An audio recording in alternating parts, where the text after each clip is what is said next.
The rain began like a gentle rehearsal and then forgot to stop. It drummed on roofs and windows, tapped on bus shelters and kitchen sinks, stitched the city together in a soft haze. People hurried beneath hoods and hats, muttering, measuring the distance between where they were and where they'd rather be. Street lights leaked halos into puddles. Tail lights went off like small, patient lanterns. It was the kind of rain that finds its way into your sleeves and your thoughts. Listen closely, and you can hear it, the steady metronome of the evening, the human rhythm beneath it, steps, sighs, a faint laugh from a cafe doorway, and a man named Daniel, coat collar raised, umbrella shivering on its wire bones, walking home as if the sky had made a personal decision about him. Daniel was 48, the age where you've carried enough Mondays to know their weight, and yet still reach for one more. He worked at a warehouse office by the docks, pencil-straight spreadsheets and forklifts humming below his window. He was a good man, by most measures paid his bills, called his mother on Sundays, held the elevator when he could. But goodness, like an umbrella, can be tested in the rain. His umbrella was a cheap one he'd bought from a street vendor last winter. It had a polite plaid pattern when it behaved, and a mean streak when it didn't. Today, it didn't. A gust lifted the fabric and turned it inside out, showing the bent spokes like a bird with broken wings. Of course, Daniel muttered, wrestling it back with cold fingers. He was already late. The bus had splashed him from ankle to knee, as if to underline the point. The soles of his shoes were thinning. His shoulder ached. And just before leaving work, an email had arrived with the subject line forecast adjustments, which sounded harmless until he read about budgets and right-sizing and the quiet suggestion to prepare. He kept walking down Cedar Avenue, past the florist with fogged windows, past the pharmacy with a temporary staffing delay, past the corner where a little bookstore used to be before the rent went up. The rain felt personal. He huddled under the lopsided umbrella and catalogued each irritation like a clerk counting pennies. A drip landed on the bridge of his nose from the umbrella's torn seam. He wiped it away, scowling. "Can't even keep a man dry," he said to no one in particular, making a face at the umbrella as if it had overheard and was offended. Another gust, another flip. He cursed, loud enough that a couple under a large navy umbrella glanced over. He tried smiling at them, but ended up grimacing. The light at Maple turned red, and he stopped at the curb, adjusting his grip, pressing the latch back into place, hunching his shoulders to make himself smaller beneath the broken canopy. The rain kept telling its story. He wasn't in the mood to listen. At the next block, across from the bus stop with the yellow bench, a shape moved in the doorway of a closed laundromat. Daniel might have missed it if the wind hadn't pushed his umbrella sideways at just that moment. He looked up, irritated, and saw him, a man in a threadbare jacket, hair flattened by the weather, cheeks stubbled and wind-reddened. He was kneeling beside a cardboard box that had been his shelter against the wall. Beside him, a small white dog trembled, the kind with old eyes and ribs you could count, the kind that makes you speak softly even before you've said anything. The man picked up the cardboard, now soft and darkened by water, and turned it into a roof over the dog. He tucked the edges under a traffic cone to keep it steady. The rain drummed harder. Water ran in little rivers along the sidewalk, but under the box, the dog's eyes blinked slow, like a candle catching flame. The man patted the box with his cold hands, then shrugged off his jacket and draped it across the top, an extra layer. He laughed not at anyone, not at himself, just a small, surprised laugh, the sound someone makes when the world gives permission to be kind. Daniel stood there, half hidden by his umbrella, watching. The homeless man was soaked through in seconds, hair plastered to his forehead, the thin shirt beneath his jacket clinging to his chest. He adjusted the cardboard again, humming something tuneless. The dog's tail thumped against the doorway, a faint metronome of gratitude that could be felt more than heard. There are moments that interrupt you like an honest mirror. They halt the complaint that was halfway up your throat and make it walk back down slowly. Daniel felt his face heat despite the cold. He had been arguing with the sky while a stranger had given up what little shelter he had to a creature who could offer nothing back but warmth. He felt absurdly embarrassed on behalf of his umbrella. Daniel took a few steps closer. "Hey," he called over the rain, unsure what he planned to say. The man looked up, his eyes crinkling. He had the face of someone whose age is hard to place because time and weather keep a different calendar. "You're going to freeze," Daniel said, shouting a little so his words wouldn't be swallowed by the storm. "Been colder," the man replied, still smiling. He tapped the cardboard gently. She was shaking.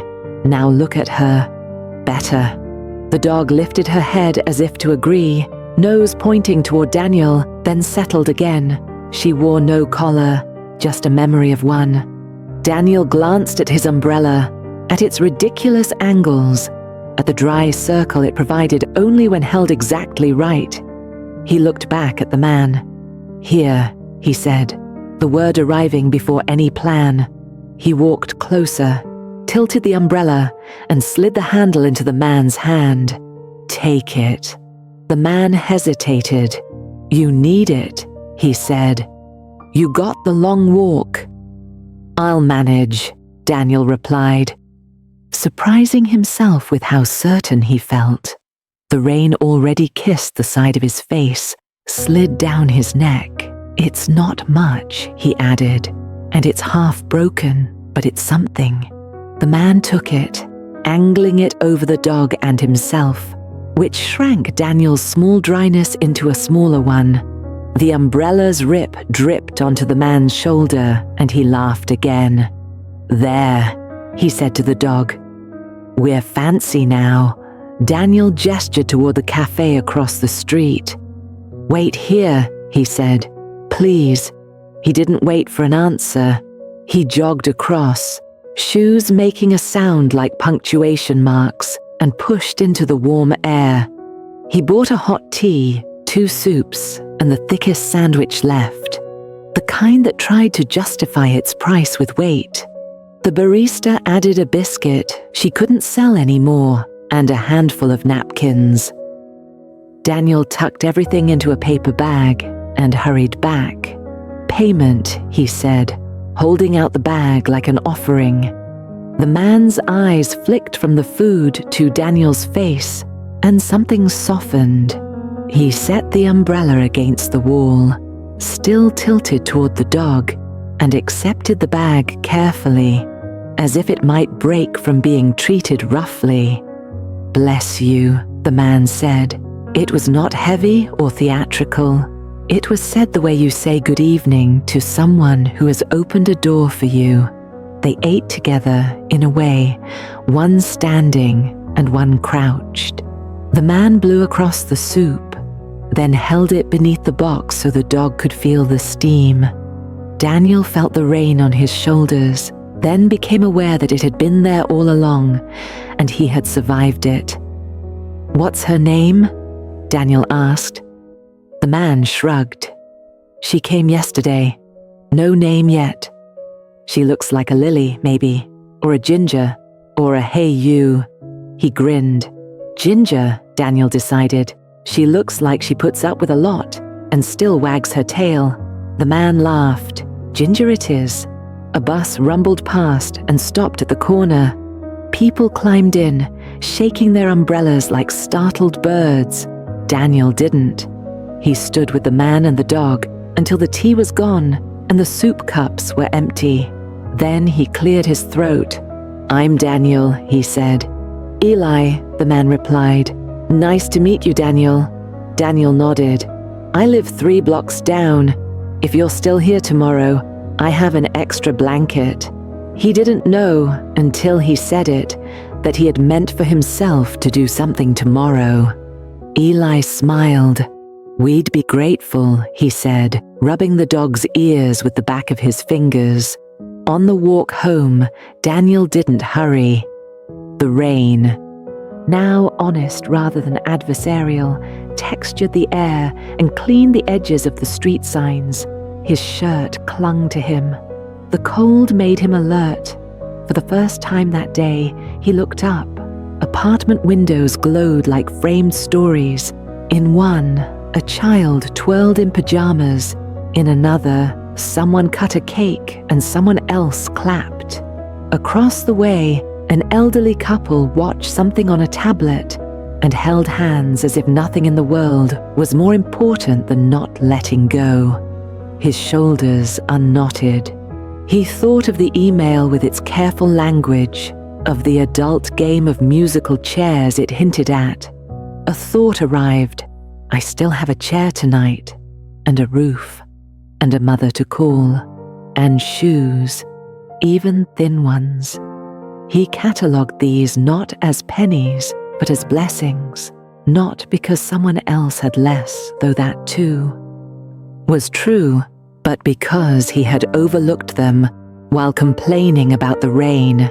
He reached his building, shook off what water he could on the mat, and climbed the stairs to his small apartment. He took his shoes off at the door and set them on a towel. In the kitchen, he held his hands beneath warm water and watched the steam curl up like a private weather system. He made tea for himself, and while it steeped, he went to the closet and pulled out a wool blanket he hadn't used since last winter. He folded it carefully and set it by the door with a spare thermos. He wrote a note on a sticky pad, "For Eli and Ginger, D," and stuck it to the thermos where it wouldn't wash away. He ate the simple dinner he'd planned, and it tasted better than it had any right to. He called his mother, and when she asked about his day, he told her about the rain and the umbrella and the man who named a dog Ginger. She grew quiet on the line, then said, "People are good when they remember how." After, he opened the forecast adjustments email again. The words hadn't changed, but the way they landed had.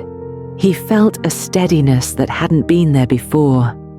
"I'll be all right," he said into the quiet apartment.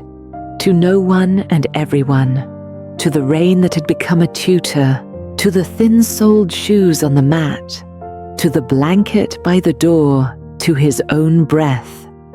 He turned off a few lights and left one warm lamp glowing by the window, like a promise he intended to keep. The next morning, the clouds had wrung themselves out and left the city rinsed. He carried the blanket and thermos back down Cedar Avenue. The laundromat door stood the same, the cardboard box now dry and neatly folded. The traffic cone returned to its corner.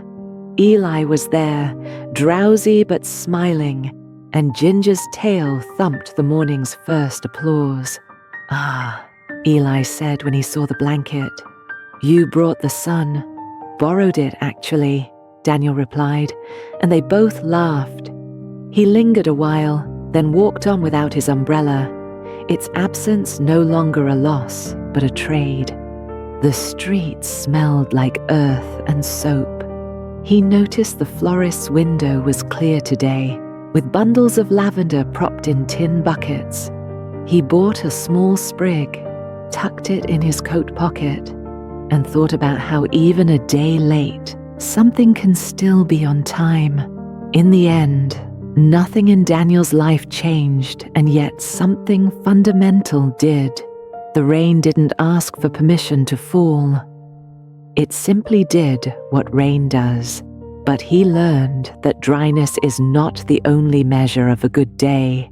Sometimes what we are sheltered from becomes less important than what we are willing to shelter.